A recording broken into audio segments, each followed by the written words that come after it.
ನಮಸ್ಕಾರ ವೀಕ್ಷಕರೇ, ಕಾಳಿ ಕನ್ನಡ ನ್ಯೂಸ್ಗೆ ಸ್ವಾಗತ. ಇದು ನಿಮ್ಮ ದಾಂಡೇಲಿ ನಗರದ ಚಾನೆಲ್. ನಿಮ್ಮ ಸುದ್ದಿಗಾಗಿ ದಯವಿಟ್ಟು ಸಬ್ಸ್ಕ್ರೈಬ್ ಮಾಡಿ. ಕಮೆಂಟ್ ಬಾಕ್ಸಿನಲ್ಲಿ ನಿಮ್ಮ ಸಲಹೆ ಕೊಡಿ. ನಿಮ್ಮ ಸಲಹೆ ನಮಗೆ ಮುಂದಿನ ದಾರಿ. ಇವತ್ತಿನ ಮುಖ್ಯಾಂಶಗಳು: ನಗರದಲ್ಲಿ ಇಳಿಕೆಯಾದ ಕೊರೋನಾ ಮಹಾಮಾರಿ. ದಾಂಡೇಲಿ ನಗರದಲ್ಲಿ ಕಳೆದ ಒಂದು ವಾರದಿಂದ ಕೊರೋನಾ ಸೋಂಕಿತರ ಸಂಖ್ಯೆ ಹೆಚ್ಚುತ್ತಾ ಬಂದಿತ್ತು. ಆದರೆ ಭಾನುವಾರದಂದು ಸ್ವಲ್ಪ ಇಳಿಮುಖ ಕಂಡಿದ್ದು ಕೊಂಚ ಸಂತಸದ ಸುದ್ದಿಯಾಗಿದೆ. ಇದಕ್ಕೆ ಕಾರಣ ಲಾಕ್ಡೌನ್ ಎಂದು ಹೇಳಬಹುದು. ಕಳೆದ 2 ದಿನಗಳಿಂದ ಮಳೆ ಇರುವ ಕಾರಣ ನಗರದಲ್ಲಿ ಜನರ ದಟ್ಟಣೆ ಇಲ್ಲದಿರುವುದರಿಂದ ಸೋಂಕು ಇಳಿಮುಖವಾಗಿದೆ ಎಂದು ಹೇಳಬಹುದು. ಹೀಗೆ ಇನ್ನೂ ಕೆಲವು ದಿನ ಮಾಡಿದರೆ ಸಾಕು, ನಗರದಲ್ಲಿ ಕೊರೋನಾ ಸೋಂಕನ್ನು ತಡೆಯಬಹುದು. ಭಾನುವಾರದಂದು 13 ಜನರಲ್ಲಿ ಕೊರೋನಾ ದೃಢವಾಗಿದೆ. ಕೊರೋನಾ ಸೋಂಕಿತರಲ್ಲಿ 5 ಜನ ಪುರುಷರು ಮತ್ತು 8 ಜನ ಮಹಿಳೆಯರಿದ್ದಾರೆ. ಇದರಲ್ಲಿ 2 ಜನ ಗುಣಮುಖರಾಗಿ ಮನೆಗೆ ಮರಳಿದ್ದಾರೆ. 39 ಜನ ಸೋಂಕಿತರು ಆಸ್ಪತ್ರೆಯಲ್ಲಿ ಚಿಕಿತ್ಸೆ ಪಡೆಯುತ್ತಿದ್ದಾರೆ. 547 ಜನ ಹೋಮ್ ಐಸೋಲೇಷನ್ನಲ್ಲಿದ್ದಾರೆ. ಸಕ್ರಿಯ ಪ್ರಕರಣಗಳ ಸಂಖ್ಯೆ 536. ಈವರೆಗೆ ನಗರದಲ್ಲಿ ಒಟ್ಟು 2613 ಕೊರೋನಾ ಸೋಂಕು ದೃಢಪಟ್ಟಿದೆ.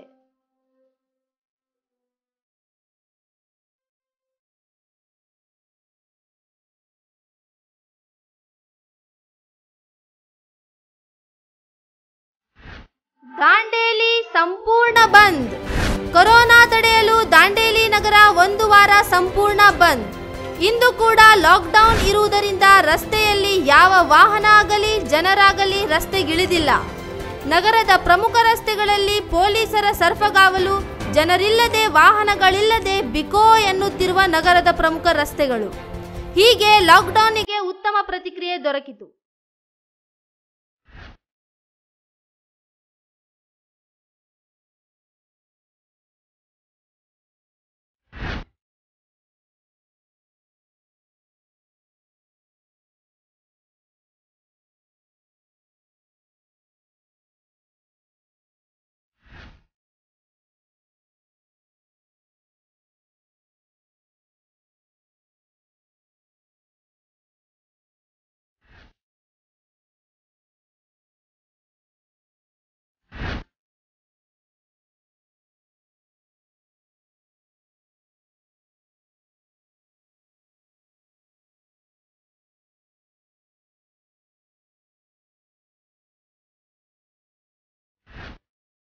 ಪೊಲೀಸರಿಗೆ ಮಾಸ್ಕ್ ಮತ್ತು ಸ್ಯಾನಿಟೈಸ್ ವಿತರಣೆ.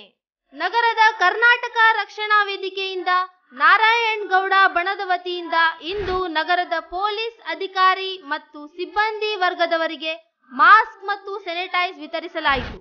ಈ ಸಂದರ್ಭದಲ್ಲಿ ಸಾದಿಕ್ ಮುಲ್ಲಾ, ಅಧ್ಯಕ್ಷರು ಜೈಲಾನಿ ಶೇಖ್, ಸುಹೇಲ್ ಮುಲ್ಲಾ, ಸಿದ್ದರಾಮಯ್ಯ ಮತ್ತು ಶ್ಯಾಮ್ ಸೇರಿ ಮುಂತಾದವರು ಭಾಗಿಯಾಗಿದ್ದರು.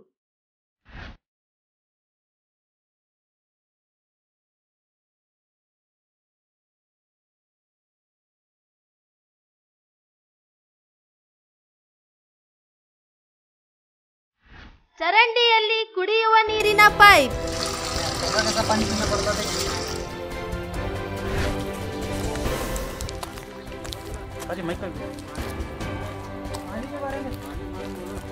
ದಾಂಡೇಲಿಯ ಪಟೇಲ್ ನಗರದ ನಿವಾಸಿಗರು ನಮ್ಮ ಕಾಳಿ ಕನ್ನಡ ವಾಹಿನಿಗೆ ಕರೆ ಮಾಡಿ ತಮ್ಮ ವಾರ್ಡ್ನಲ್ಲಿ ಆಗುವ ಸಮಸ್ಯೆಗಳ ಬಗ್ಗೆ ತಿಳಿಸಿದರು.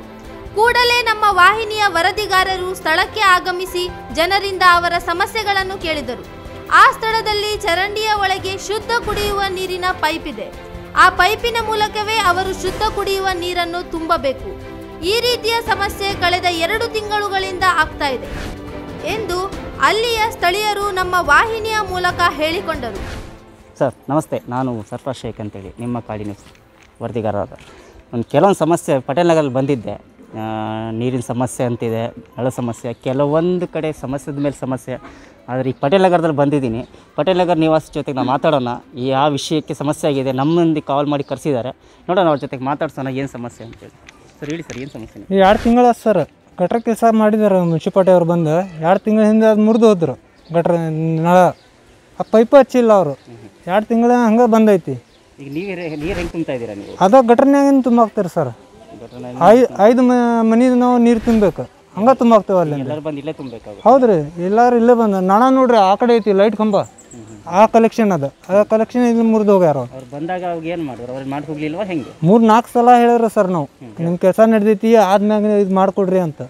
ಅವ್ರು ಹ್ಞೂ ಅಂದ ಹೋಗ್ಬಿಟ್ರು ಅವರು. 3 ತಿಂಗಳಾಯ್ತು. 3 ತಿಂಗಳು ಇದೇ ರೀತಿ ನೀರು ತುಂಬ್ತಾ ಇದೆ. ಇದೇ ನೀರು ತುಂಬಾಕ್ತಾರೆ ಸರ್, ಏನು ಮಾಡ್ಬೇಕು ಮತ್ತೆ?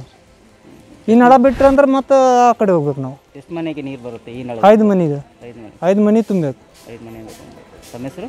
ನಿಜಾಮ್ ಅಂತ. ಮೊದಲೇ ಕೊರೋನಾ ಆತಂಕದಲ್ಲಿರುವ ಸಾರ್ವಜನಿಕರಿಗೆ ಕುಡಿಯುವ ನೀರಿನ ಸಮಸ್ಯೆ ಎದುರಾಗಿದೆ.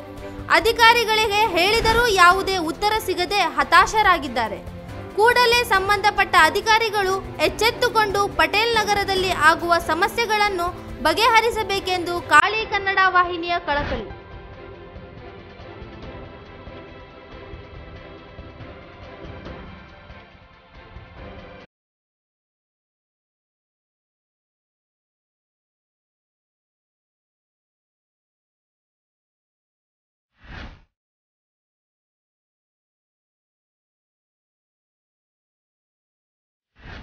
ಒಂದು ವರ್ಷವಾದರೂ ಹೊಂಡ ಮುಚ್ಚಲಿಲ್ಲ. ಅದೇ ಪ್ರದೇಶದಲ್ಲಿ ಸಾರ್ವಜನಿಕ ಶೌಚಾಲಯದ ಪಕ್ಕದಲ್ಲಿ ಒಂದು ದೊಡ್ಡ ಹೊಂಡವಿದೆ. ಅದರ ಆಳ ಸುಮಾರು 10ರಿಂದ 15 ಅಡಿ ಇರಬಹುದು. ಅದು ಕಳೆದ 1 ವರ್ಷದಿಂದ ತೆರೆದೇ ಇದೆ. ಅದನ್ನು ಇನ್ನೂ ಮುಚ್ಚಲಿಲ್ಲ. ಕಳೆದ ವರ್ಷ ನಾವು ನಮ್ಮ ವಾಹಿನಿಯ ಮುಖಾಂತರ ಅಲ್ಲಿ ಒಂದು ನಾಯಿ ಸತ್ತ ವಿಷಯವನ್ನು ತಿಳಿಸಿ ಅಧಿಕಾರಿಗಳಿಗೆ ಎಚ್ಚರಿಸಿದ್ವಿ. ಆದರೂ ಎಚ್ಚರಗೊಳ್ಳದ ಅಧಿಕಾರಿಗಳು ಈ ವರ್ಷವೂ ಅದೇ ರೀತಿಯ ಸಮಸ್ಯೆ ಕಾಡುತ್ತಿದೆ. ತುಂಬಾ ದುರ್ವಾಸನೆ ಬೇರೆ. ಸಣ್ಣ ಸಣ್ಣ ಮಕ್ಕಳು ಅಲ್ಲಿಯೇ ಆಟ ಆಡುತ್ತಾ ಕಾಲು ಜಾರಿ ಹೊಂಡದಲ್ಲಿ ಬಿದ್ದರೆ ಗೊತ್ತು ಕೂಡ ಆಗಲ್ಲ ಅಂತ ಸ್ಥಳೀಯರ ಹೇಳಿಕೆ. ಹೊಂಡದಲ್ಲಿ ಮೊಸಳೆ ಕಾಟವೂ ಇದೆ. ಈ ಹೊಂಡದಿಂದ ಅಲ್ಲಿ ಹೊಲಸು ನೀರು ಶೇಖರಣೆಯಾಗಿ ಬೇರೆ ಕಾಯಿಲೆಗಳಾದ ಮಲೇರಿಯಾ, ಡೆಂಗ್ಯೂ ಮತ್ತು ಚಿಕನ್ ಗುನ್ಯಾ ಅಂತ ರೋಗಗಳು ಬರಬಹುದು. ಕೂಡಲೇ ಸಂಬಂಧಪಟ್ಟ ಅಧಿಕಾರಿಗಳು ಎಚ್ಚೆತ್ತುಕೊಂಡು ಈ ಸಮಸ್ಯೆಯನ್ನು ಬಗೆಹರಿಸಬೇಕು. ಇಲ್ಲವಾದರೆ ಜನರ ಆಕ್ರೋಶಕ್ಕೆ ಕಾರಣವಾಗಬೇಕಾಗುತ್ತದೆ.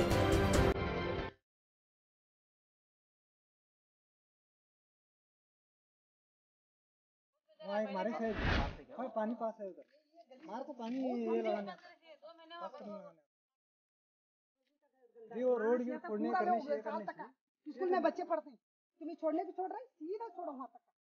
ऐसा है, नल का पानी का हुआ, गलीज का हुआ। मैं तो पानी के बारे में बोल बुलाया था। भाई बात करे तो दोनों काम बरोबर होना, हमने गलीज नहीं होना। पानी कच बोलो। पानी कच बोलोगे तो कैसा होगा? पानी के बारे में नहीं, मैं वैसा नहीं। कितने महीने ठीक है, तुम्हारा एक जो है हमारा प्रॉब्लम ये है, एक गलीज की वजह से, ये पानी की वजह से, दो। हाँ तो बोलो। हाँ बता भी बोलो। भाई ये गलीज की वजह से, ये पानी गटर को पड़ना, हमना नल का पानी गटर को आना। कितने महीने से पानी का प्रॉब्लम चल रहा है? ये अभी प्रॉब्लम चल रहा है। ये गटर खोदे पाप, उनका भी ये नहीं है। ये लॉकडाउन को जैसे उन्होंने भी करतूं बोल को गए थे, अभी तक का कराए नहीं। म्यूनसिपल करते हैं कर बोले, अभी तक का कराए नहीं। लेकिन गटर में हमने ये तकलीफ है, देखो पाइपा फुटाई, उसमें से पानी फेंक इतने सालों से बैकान लोग क्या, ये मई आने के बाद ये पाइप खुला करके रखने लगे। गटर में से लेको गटर में से पीने लगे थे लोग, ना समझा नहीं उनको। लेकिन अभी वो पाइप काट को सीधा नल को गटर को लगा को देना, और कुछ नहीं। गंदगी के बारे में जो बोल रहे हैं, पानी का गंदगी, कचरे का, हाँ ये सालों से है, कौन भी इसके ऊपर ख्याल कर रहे नहीं। हाँ ये गंदगी है, देखो ये सालों से ये गटर खोदी चली मैं, ये पूरा घर में झोपड़ी इतनी, हमारी झोपड़ी में पानी घुसता था। ये पूरा पानी जाने को चली, वहाँ से यहाँ तक का गटर खोद को पानी छोड़ी चली मैं, तभी ये गटर बनी। म्यूनसिपल गटरीच बना के छोड़े उसे, लास्ट को घर में पानी घुसने की वजह से। क्या बात? हाँ छोटे थे मेरे बच्चे, 20 साल से राड़ा, ये 1 साल से नहीं है, ये 20 साल से भी हमें का बीमारी से मरने का है। हैं ये तुम्हें छोड़ने का नहीं, मैं खुद आती थी तुम्हारे पास, जरा सब्र लेको आना करी थी। क्या ये पानी को जैसे छोरा लाया वो बात अलग है कि उसे तकलीफ हुआ, आज पानी तकलीफ हुआ उन्हें लेकर आया। बारिश चालू हुआ, क्या इतने सालों से तकलीफ है, कौन इसे ये नहीं हुआ? हाँ इतने दिन से गटर गलीज हमने नहीं आना, ये गटर कुछ जाना। गटर समटने वाले एक आते नहीं, म्यूनसिपल वाले हमारे घर समय। हाँ ये गटर समटने वाले आते नहीं, गटर समटने वाले पहला आना। ये छोड़ेंगे बोल को न्यूज़ का ये बात नहीं है। मैं म्यूनसिपल में तो ये बात बोलूँगी, अभी तो वो बात बोलूँगी मैं। गटर एक समटने वाला आता नहीं।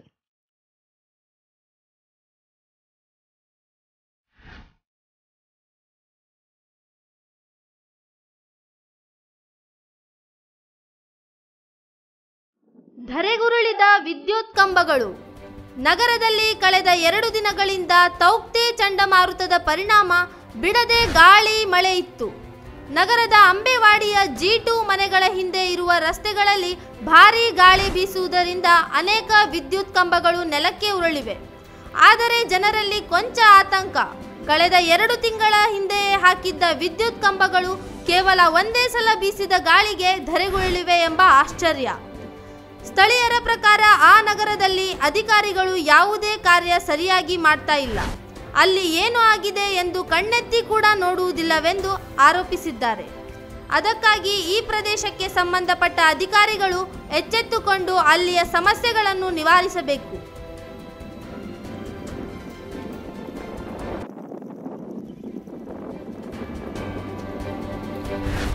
ನಮ್ಮ ಚಾನೆಲಿಗೆ ನೀವೇ ವರದಿಗಾರರು. ನಿಮ್ಮ ನಗರದಲ್ಲಿ, ಮನೆಯ ಅಕ್ಕಪಕ್ಕದಲ್ಲಿ ಯಾವುದಾದರೂ ಘಟನೆ ಅಥವಾ ಸುದ್ದಿ ಇದ್ದರೆ ಕರೆ ಅಥವಾ ವಿಡಿಯೋ ಮೂಲಕ ತಕ್ಷಣ ನಮ್ಮ ಕಾಳಿ ಕನ್ನಡ ನ್ಯೂಸ್ ತಂಡಕ್ಕೆ ಕಳುಹಿಸಿ. ಅದನ್ನು ನಾವು ನಮ್ಮ ಚಾನೆಲ್ ಮುಖಾಂತರ ದಾಂಡೇಲಿ ಜನರಿಗೆ ಪ್ರಸಾರ ಮಾಡುತ್ತೇವೆ. ನಮ್ಮ ಚಾನೆಲ್ ಮುಖಾಂತರ ನಿಮ್ಮ ಸ್ನೇಹಿತರ ಅಥವಾ ಪರಿವಾರದ ಸದಸ್ಯರ ಹುಟ್ಟುಹಬ್ಬದ ಹಾಗೂ ಇನ್ನಿತರ ಶುಭ ಕಾರ್ಯದ ಶುಭಾಶಯದ ಜಾಹೀರಾತನ್ನು ನೀಡಬಹುದು. ನಮ್ಮ ವಾಟ್ಸಪ್ ನಂಬರ್ 7022825122 ಮತ್ತು 9986177322. ನಾನು ನಿಮ್ಮ ಪ್ರತಿನಿಧಿ ಅಕ್ಷತಾ ಚವಾಣ್, ಕ್ಯಾಮ್ರಾಮ್ಯಾನ್ ಲತೇಶ್ ಚಾಟ್ಲಾ ಜೊತೆ ವರದಿಗಾರರು ಸರ್ಫರಾಜ್ ಶೇಖ್. ತಡೆರಹಿತ ಸುದ್ದಿಗಾಗಿ ನೋಡ್ತಾ ಇರಿ ಕಾಳಿ ಕನ್ನಡ ನ್ಯೂಸ್. ಇದು ನಿಮ್ಮ ವಾಹಿನಿ. ದಯವಿಟ್ಟು ನಮ್ಮ ಚಾನೆಲ್ ಅನ್ನು ಸಬ್ಸ್ಕ್ರೈಬ್ ಮಾಡಿ. ನಿಮ್ಮ ಸಲಹೆ ನಮ್ಮ ಮುಂದಿನ ದಾರಿ.